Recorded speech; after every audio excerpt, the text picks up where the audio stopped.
So,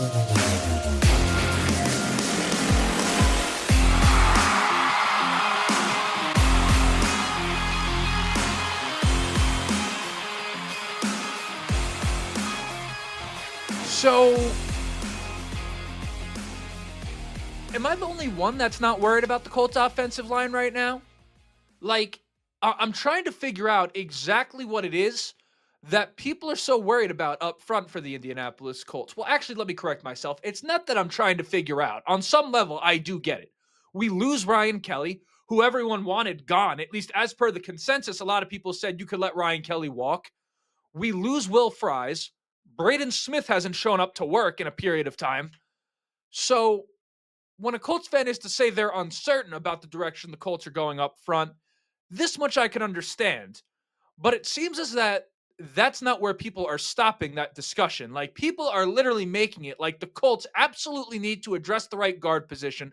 And without Will Fries, who, by the way, was like a year removed from all of you guys saying he sucked, but without Will Fries, the Colts are like completely left out to dry on the offensive line, and they're kind of in trouble. And you're not setting Anthony Richardson up for success. And maybe I'm exaggerating the sentiment just a little bit. But point being is there's a lot of discussion about the offensive line right now. And the idea that the Colts are kind of lost at right guard right now, not only is that notion untrue, but at risk of sounding a bit condescending, I dare say it shows a fundamental misunderstanding of the guys that the Colts have on the roster right now and where they fit into the puzzle of the offensive line based on things that we already know about them, based off of your television screen on a Sunday, and things that we've been told from the Colts organization about them. So at minimum, this idea that right guard is something that is a glaring hole for the Indianapolis Colts is a perspective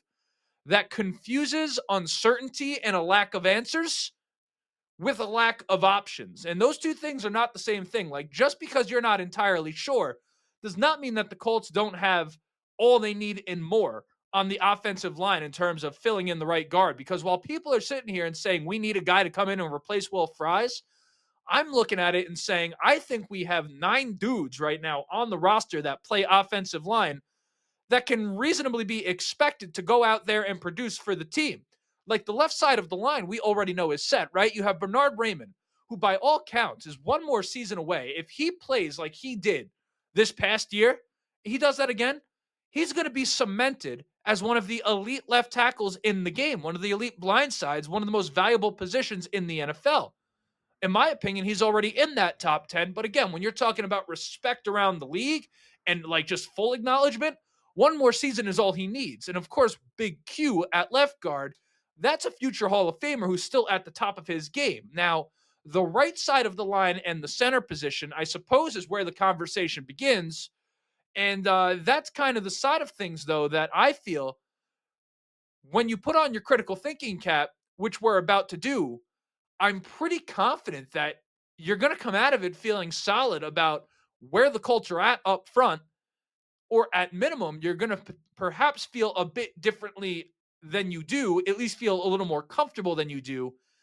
I said 9 guys that can play. Bernard Raymond, Big Q. Those are 2 of them. So for those mathematicians out here, right? Little prop right here. For the nerds out there, 9 minus 2 is 7, meaning that we are about to go over 7 offensive linemen for the Indianapolis Colts that I trust to produce on some level, what they bring to the table. And yeah, and then we're going to wrap it up after that. But before we do, you know what it is? I got to introduce myself. My name is Justin. This right here is the Ride on the Bench Colts podcast. As always, ask anyone watching on YouTube and enjoying the show, go ahead, shoot a like. It's going to help me get out to as many Colts fans as humanly possible. Of course, subscribe if you want to be a part of the journey. We're on our way to 4,000 subscribers over here on the YouTube channel. Not particularly close, but the goal is to get there by the start of next season. So if you keep coming back enjoying the content and have yet to hit that button yet, perhaps the day is today, or maybe it's even your first time and you're enjoying what you're hearing. Subscribe button, great option for you. An absolutely great option for you. Costs you absolutely nothing at all. But if not, don't worry about it. There's no pressure. I'm going to be sitting here in this chair talking about the Indianapolis Colts. Well, maybe at some point I'll get a different chair, but you get the point. For a very, very, very, very long time, audio listeners, leave a 5-star review. Let the people know how much you're enjoying the show. We want to grow the audio side of things a little bit more. Very, very proud of the community that we're creating over here on the YouTube space. But audio, we can use a little bit of a bump for you guys. Keep listening. We have quite a few more people listening than are leaving reviews. So dare I say, I'm about to peer pressure you. If you don't leave a 5-star review on the audio platform, I hate you. I'm just kidding. I don't really hate you, but also help a brother out, right? I wouldn't mind. But back to the topic at hand, because we have a lot to talk about with the offensive line. I want to start with Braden Smith, right? Because that's kind of a guy that I think Colts fans may be a little bit aggravated with, particularly when you take into account sort of the sequence of events last year, right? Because the Colts, obviously, whether you talk about Andrew Luck or Shaquille Leonard, those are the first two that come to mind. But there's a bit of a lack of transparency that we seem to have grown accustomed to when it comes to guys missing time. And like, is that something that we appreciate as fans? Absolutely not. But here's what I will say about Braden Smith. He's been strong at right tackle for the entirety of his time here, and many people have forgotten he was originally drafted as a right guard before getting moved out to right tackle, okay? Now, we don't know what it is that he's been dealing with that caused him to miss the time.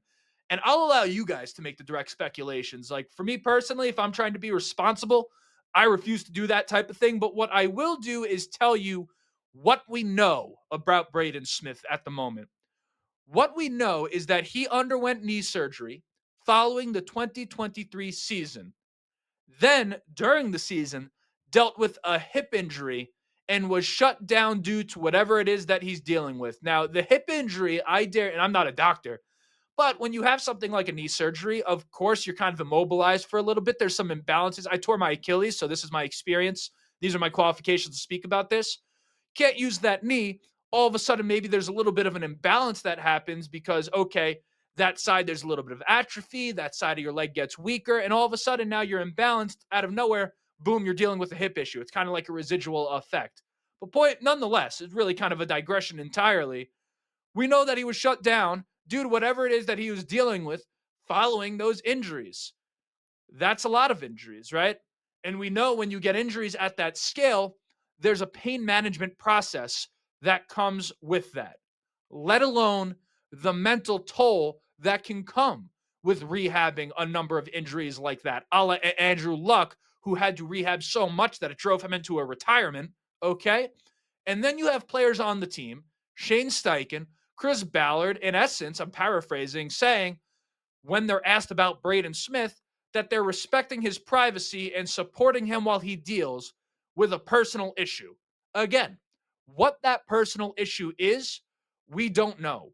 But what we do know is everything that I just said. So you could go ahead, rewind the episode, listen to what I just said, and then take whatever it is that you want from that, and that'll be it. That's whatever you're going to take from it, okay? But the info that I just presented you is what we have available. And I think the way that the Colts handle addressing the offensive line in terms of addition throughout the remainder of the offseason is going to tell us a lot about what we need to know in regard to where Braden Smith is in terms of his availability. Like, hypothetically speaking, if at the number 14 overall pick, the Colts went and drafted an offensive tackle, that's going to tell you something about Braden Smith, and it's not going to tell you anything good about Braden Smith because we know he's in a contract year, and we know he missed a lot of last year. So for the Colts, if they were to draft an offensive tackle, it would show that they're uncertain about his future with the team and perhaps even his availability going into the season. But in the case that he is to come back and play, right, you do wonder, are the speed of his feet in pass protection what they were? Are they compromised by the injury? Like, for example, if you were to put him back at guard, that might not be as much of an issue. But when you are playing tackle in the NFL, the pass rushers in this league are the freakiest of the freak athletes that the league has to offer. And you watch football every Sunday, much like me. You know the talent that some of these guys have. So if your feet aren't moving at the speed they once were, particularly as a pass blocker, like if you're run blocking, that's one thing, right? Because you're just using brute strength. You're trying to push a guy back. But as a pass blocker, you're trying to make sure he doesn't get past you. Those are kind of two different processes and two different approaches as an offensive lineman. And a lot of it involves lateral speed, right? If you're pass blocking, because ultimately this guy's going out, he's got a spin move, he's maybe doing a little something inside. Point being, you have to move left, you got to move right, you got to move back. You have to be quick on your feet. Is Braden Smith still fit to play the right tackle position following these injuries? If not, bumping him in the right guard, good solution. Well, what do we say we need? We need a right guard. So that kind of covers the Braden Smith side of things. Now let's talk about another tackle in Blake Freeland, because at this juncture, he's primarily a tackle, okay? And one of the things the Colts do have an advantage of, as you'll learn throughout the episode, is flexibility on the offensive line. And when I say flexibility, I mean guys that seem that the Colts trust to play multiple positions. Blake Freeland, on the other hand, has primarily been a tackle in the NFL, only really played tackle in college, but he has been an absolute menace as a run blocker for the Indianapolis Colts. Pass blocking, not so much. Now, we know everything I just said, right, about pass blocking in the league and the pass rushers, things of that nature.